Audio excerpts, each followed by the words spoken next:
Alors le bonnet français, c'est une marque que j'ai créée en 2016 et c'est une marque de bonnet made in France.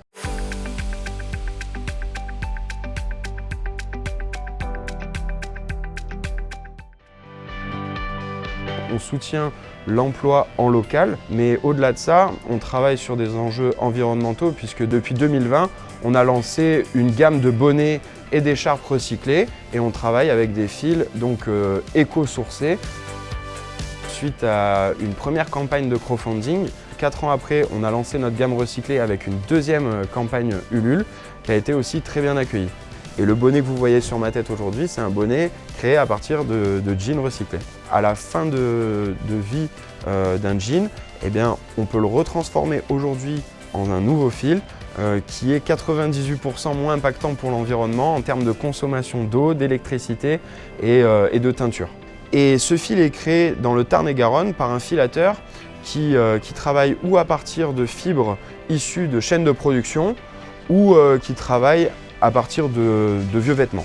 On travaille avec des machines rectilignes plutôt contemporaines pour la fabrication d'un certain type de modèle. On est sur un tricotage linéaire. Et bien, ça nous a demandé beaucoup d'efforts de la part du tricoteur puisque en fait, il y a eu pas mal de ratés en termes de réglage sur la machine. Et c'est vrai qu'en fait, c'est à chaque fois du temps perdu, une remise en question aussi parce qu'on a choisi un fil qui est peut-être pas le bon. À force d'essais, d'ajustements et de réglages, on arrive à créer le produit qu'on souhaite.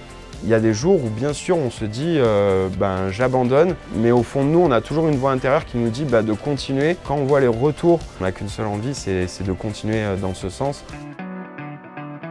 J'ai trouvé mes partenaires en me rendant principalement sur des salons où on source en fait ces salons, ils sourcent les matières premières et les fabricants textiles, que ce soit au salon du Made in France ou le salon Première Vision.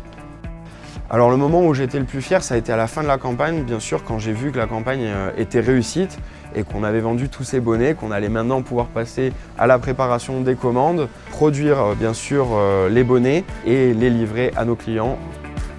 Ulule, ça permet de créer un produit et de le lancer en précommande.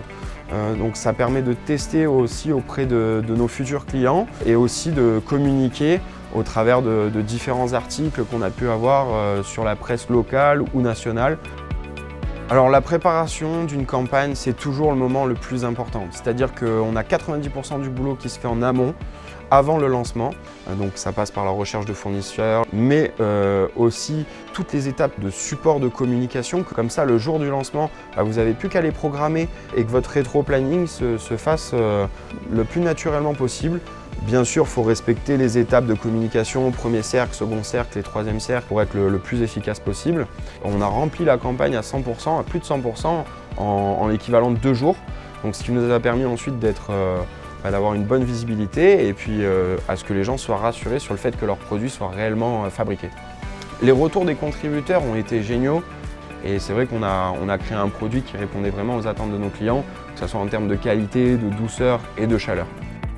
Pour nous, le soutien d'Engie a été crucial parce que ça a apporté vraiment de la crédibilité au projet et à notre produit, mais aussi une visibilité puisque ça nous a permis d'être dans la catégorie des projets soutenus par Engie.